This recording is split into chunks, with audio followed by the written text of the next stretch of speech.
Hello friends, এই দেখো আমরা রেডি হয়ে বেরিয়ে পড়েছি, কারণ আমরা আজকে যাব কৃষ্ণনগর। আর তোমরা তো সবাই জানো যে কৃষ্ণনগর মানেই এখন বারোদোলের মেলা। তো আমি আর ভাই দুজনে মিলে হাঁটতে হাঁটতে চলে এসেছি। আসার সঙ্গে সঙ্গেই টোটো পেয়ে গেছি, টোটোতে উঠে পড়েছি, কারণ এখন আমরা যাব কৃষ্ণনগর বারোদোলের মেলায়। আর আমরা দেখো দিনের বেলাতেই যাচ্ছি।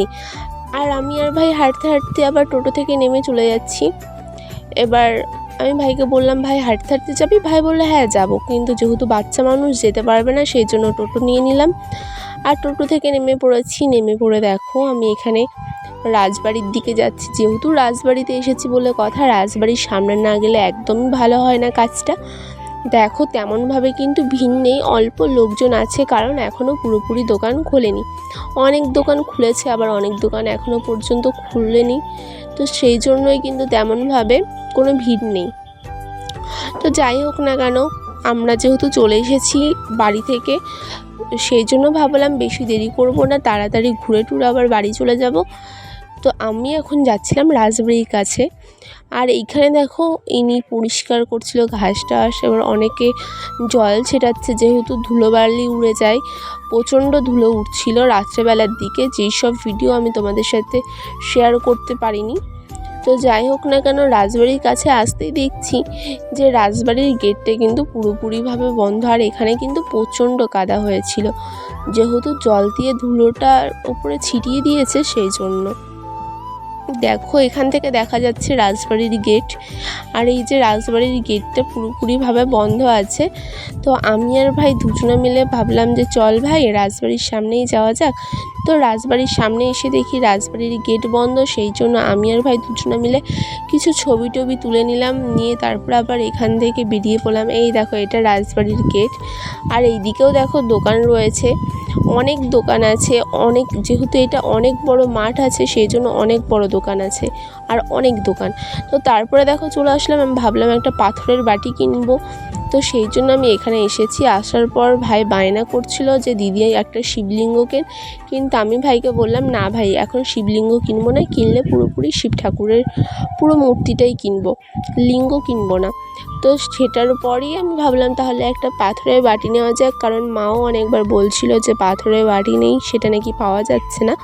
তো সেই জন্য আমি আবার হাত দিয়ে দেখলাম যে কালি উঠছে এর ভেতর থেকে, কারণ এটা পুরোপুরি পাথরের বাটি না। তো তারপরে ভাবলাম যে যাই হোক না কেন, দামাদামি করছিলাম আমি এখন ওনার সাথে, দেখো। তো তারপরে ভাবলাম যে যাই হোক না কেন একটা নিয়েই নিই। আর এই দেখো কত সুন্দর ছোট্ট ছোট্ট, কত কিউট লাগছিল শিবলিঙ্গগুলিকে। তো তারপরে দেখো আমি এই বাটিটা কিনে নিলাম, নেওয়ার পর ইনি প্যাকিং করে দিচ্ছিল। আর এই দেখো এই দিকে দেখো সাদা পাথর, কালো পাথর, কত কি রয়েছে। তো তারপরে দেখো এখানে অনেক কিছু ছিল, গোপাল ঠাকুরের দেখো জামা কাপড় থেকে শুরু করে সব ছিল। তো ওখান থেকে নেওয়ার পর এই যে এখানে চলে আসলাম। এখানে আসার পর ভাই বলছি দিদি আমাকে একটা চাবির রিং কিনে দে। তো ভাইকে বলছিলাম ওগুলো নিতে হবে না, এইটা নে। তো ভাইয়ের এটা পছন্দ হচ্ছিল না, ভাইয়ের ওটাই পছন্দ হয়েছিল, সেই জন্য ভাই ওই চাবির রিংটাই নিয়েছিল। এই দেখো নেওয়ার পর কিন্তু খুব খুশি হয়ে গেছে যে না আমি চাবির রিং নিতে পেরেছি। তো তারপর আমি ভাবলাম যে আমার জন্য কিছু নেওয়া যাক। তো হঠাৎ করে মনে পড়লো যে চিরুনি নেওয়া হয়নি, তো সেই জন্য ভাবলাম ঠিক আছে তাহলে আমার জন্য একটা চিরুনি নিয়ে নিই। তো তারপরে এই যে এই চিরুনিটা নিয়ে নিলাম। তোমরা ভেবো না কিন্তু যে আমি চুরি করে নিয়ে এসেছি, আমি কিন্তু ওনাকে টাকাটা দিয়ে দিয়েছি।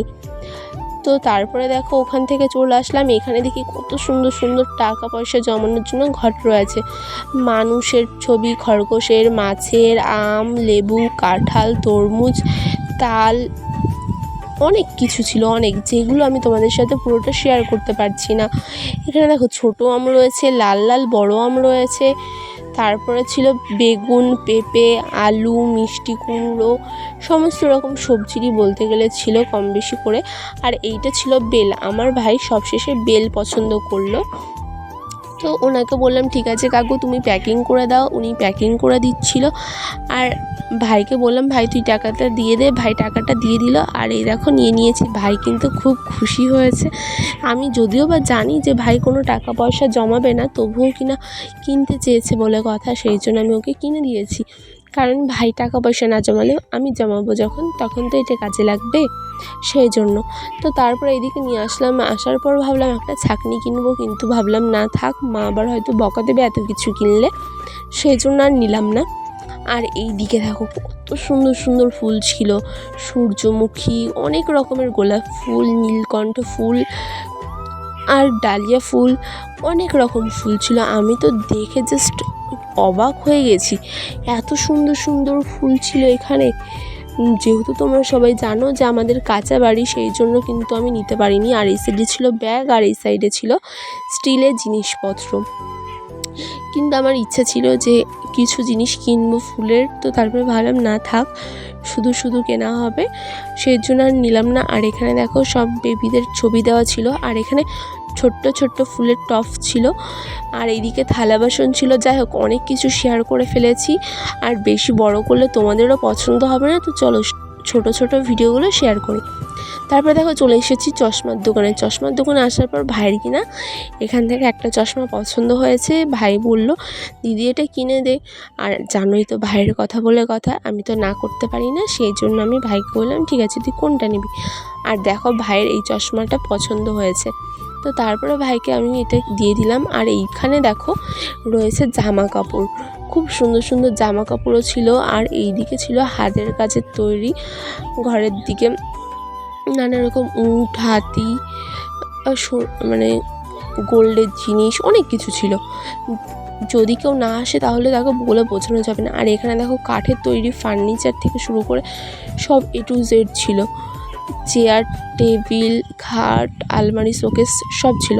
তো যাই হোক ওগুলো ঘুরে ঘুরে দেখলাম। দেখার পর ভাবলাম অনেক তো দেখা হয়েছে, কিন্তু এখনও পর্যন্ত তো কিছু খাওয়া হলো না।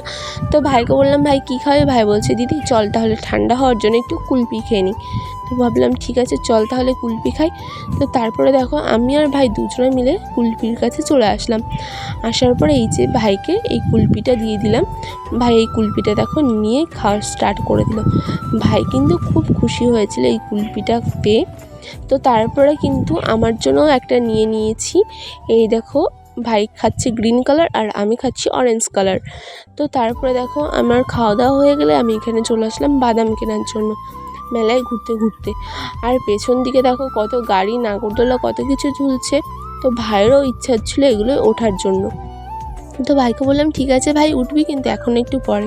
আর যেহেতু আমি বলেছি ঠিক আছে তুই উঠবি, সেই জন্য কিন্তু খুব খুশি ছিল, নাচানাচি শুরু করে দিয়েছিল। তারপরে দেখো ভাইকে 1 প্লেট ঘুগনি খাইয়ে দিলাম, আর এইদিকে আমিও 1 প্লেট নিয়ে নিয়েছি।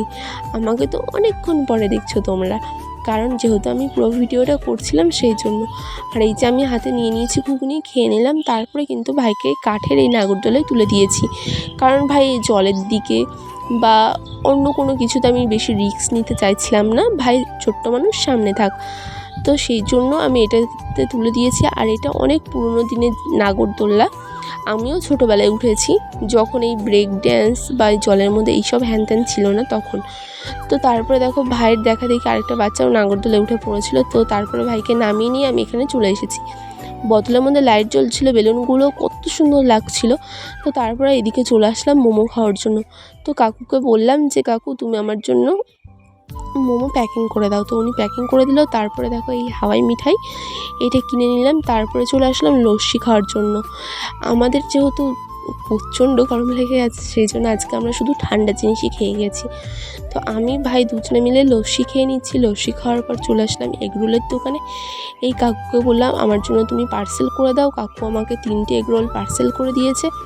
এরপরে চলে এসেছি কানেরটার দোকানে। তো এখানে এসে আমি একটা ঝুমকো চয়েস করে কিনে নিয়েছি। আর দেখো তারপরে ভাই এই জিনিসটা খেলবে বলে কত বায়না, তো সেটাও ভাইকে কিনে দিলাম। আর এখানে দেখো বাঁশের তৈরি জিনিস তৈরি করছিল, এখানে বাঁশের ঝুড়ি, কুলো, চালন, কত কী তৈরি করছিল, খুব সুন্দর লাগছিল দেখতে। তো এখান থেকে একটুখানি দেখে নিলাম। আর এই দেখো রাজবাড়ির মেন গেট এইটা। তো তারপরে দেখো কত সুন্দর করে সাজিয়েছে, তো ভালোই লাগছিলো দেখতে। আর বাড়িতে এসে এই দেখো আমি জামা টামা না খুলে কোনো রকম হাত পা ধুয়ে খাওয়ার জন্য বসে পড়েছি। এই যে এইটা ছিল মোমো, খুব সুন্দর ছিল। আর আমার খুব গরম লেগে গিয়েছিলো, সেই জন্য জল খেয়ে নিলাম। আর তারপরে এই দেখো আমি আমার এগ রোলটা কিন্তু খাওয়া স্টার্ট করে দিয়েছি। আর সবার লাস্টের দিকে এই ভিডিও করার কথা মনে পড়েছে, তখন কিন্তু একটুখানি ছিল। তো আজকের ভিডিওটা এই পর্যন্তই থাকছে। আর আমার খুব গরম লেগে গেছে, আমি জামাটা এখন চেঞ্জ করে নিব। আর তোমাদের যদি ভালো লাগে অবশ্যই লাইক, কমেন্ট এবং শেয়ার করে দিও। আর ভিডিওটা অনেক বড় হয়ে গেছে, প্লিজ ধৈর্য ধরে দেখো। আর চ্যানেলে নতুন হয়ে থাকলে সাবস্ক্রাইব করে দিও। বাই।